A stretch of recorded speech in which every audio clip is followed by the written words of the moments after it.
Hello दोस्तों, welcome to today exam. दोस्तों, आज के इस वीडियो में हम राजस्थान पटवारी भर्ती परीक्षा के लिए फिर से जीके के कुछ मोस्ट इंपोर्टेंट सवाल याद करने वाले हैं जो आपके राजस्थान पटवारी भर्ती परीक्षा के नए सिलेबस पर आधारित हैं। अगर दोस्तों आप भी राजस्थान पटवारी भर्ती परीक्षा की तैयारी कर रहे हैं तो इस वीडियो को शुरू से लेकर लास्ट तक जरूर देखें और इन सभी 30 सवालों को जरूर याद करें, क्योंकि दोस्तों ये सभी सवाल हैं जो बहुत बार पटवारी भर्ती के एग्जाम में पूछे जा चुके हैं। और दोस्तों, वीडियो के लास्ट में 2 सवाल आपसे भी पूछेंगे अभ्यास के तौर पर, जिसका जवाब आपको कमेंट बॉक्स में लिखकर बताना है, ताकि आपको भी अपनी तैयारी का पता चल सके।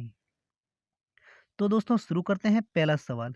पहला सवाल है, भूमापन हेतु इलाही गज का उपयोग किसके शासनकाल में हुआ था?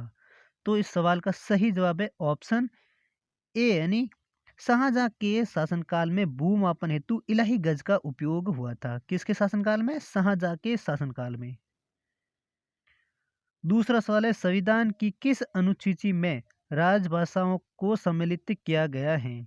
तो दोस्तों इस सवाल का सही जवाब है ऑप्शन बी, यानी संविधान की 8वीं अनुसूची में राजभाषाओं को सम्मिलित किया गया है। किस अनुसूची में? 8वीं अनुसूची में। अगला सवाल है, ब्रिटिश शासनकाल में राष्ट्रीय राजधानी कोलकाता से दिल्ली कब हस्तांतरित की गई?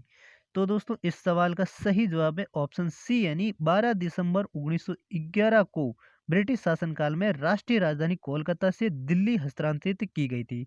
कब की गई थी? 12 दिसंबर 1911 को। अगला सवाल है, राजस्थान में पंचायती राज व्यवस्था का उद्घाटन कब और किसके द्वारा किया गया था? तो इस सवाल का सही जवाब है ऑप्शन ए, यानी राजस्थान में पंचायती राज व्यवस्था का उद्घाटन है वो 2 अक्टूबर 1959 को पंडित जवाहरलाल नेहरू द्वारा किया गया था। किसके द्वारा किया गया था और कब किया गया था? 2 अक्टूबर 1959 और पंडित जवाहरलाल नेहरू द्वारा। अगला सवाल है, रखन नामक किसका आभूषण है? तो दोस्तों इस सवाल का सही जवाब है, रखन नामक आभूषण है वो दांत का एक आभूषण है राजस्थान में। अगला सवाल है, पुरातात्विक स्थल रंग महल कहाँ स्थित है? तो इस सवाल का सही जवाब है ऑप्शन बी, यानी पुरातात्विक स्थल रंग महल है जो राजस्थान के हनुमानगढ़ जिले में स्थित है। कहाँ पर है? हनुमानगढ़ जिले में। अगला सवाल है, संविधान में कुल कितने अनुच्छेद मौलिक अधिकारों से संबंधित हैं? तो इस सवाल का सही जवाब है ऑप्शन सी, यानी संविधान में कुल 23 अनुच्छेद हैं जो मौलिक अधिकारों से संबंधित हैं। कितने अनुच्छेद? 23। अगला सवाल है, राजस्थान का ऐतिहासिक जौहर किस किले में हुआ था? तो इस सवाल का सही जवाब है ऑप्शन सी, यानी राजस्थान के चित्तौड़गढ़ किले में ऐतिहासिक जौहर हुआ था। किस किले में हुआ था? चित्तौड़गढ़ में। अगला सवाल है, महाराणा कुंभा द्वारा रचित 4 नाटकों में कीर्ति स्तंभ लेख के अनुसार किस भाषा का प्रयोग किया गया था? तो इस सवाल का सही जवाब है ऑप्शन ए, यानी महाराणा कुंभा द्वारा 4 रचित नाटक थे जिसमें कीर्ति स्तंभ के लेख के अनुसार वो मेवाड़ी भाषा का प्रयोग किया गया था। इन चारों रचिता में किन नाटकों में प्रयोग किया गया था? मेवाड़ी भाषा का। अगला सवाल है, महाराजा गंगा सिंह ने किस क्रांतिकारी के बीकानेर आगमन पर प्रतिबंध लगाया था?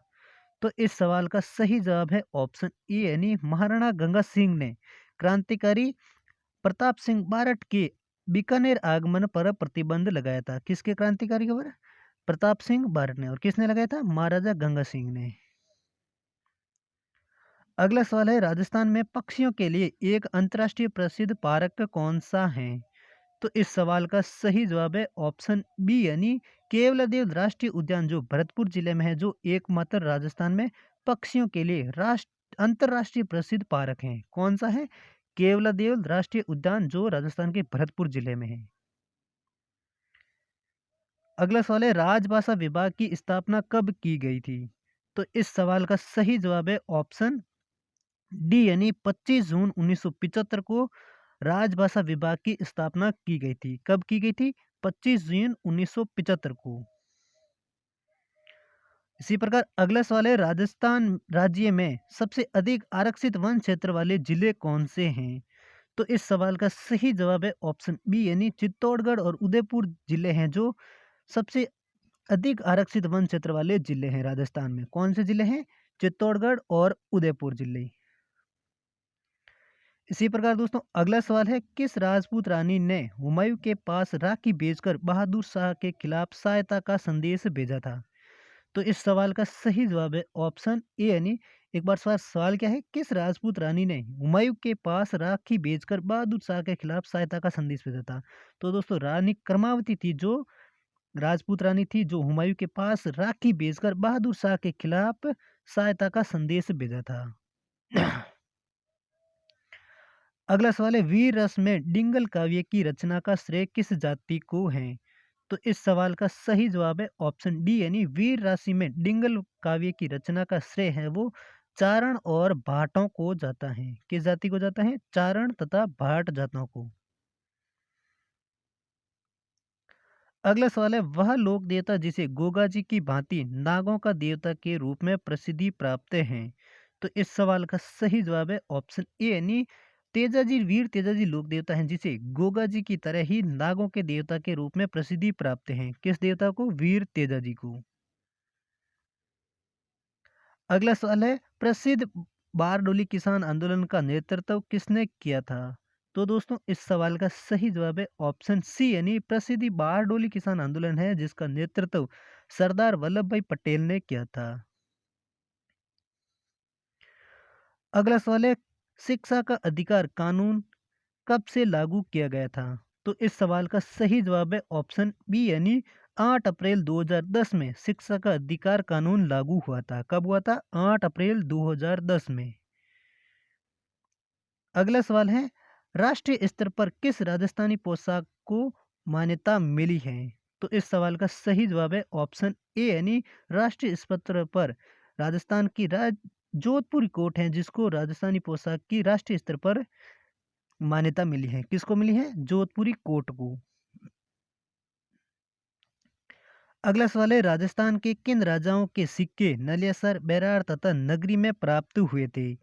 तो इस सवाल का सही जवाब है ऑप्शन बी, यानी यूनानी राजा थे जिसके राजस्थान में सिक्के हैं वो नलियासर, बेरहाट और नगरी में प्राप्त हुए थे।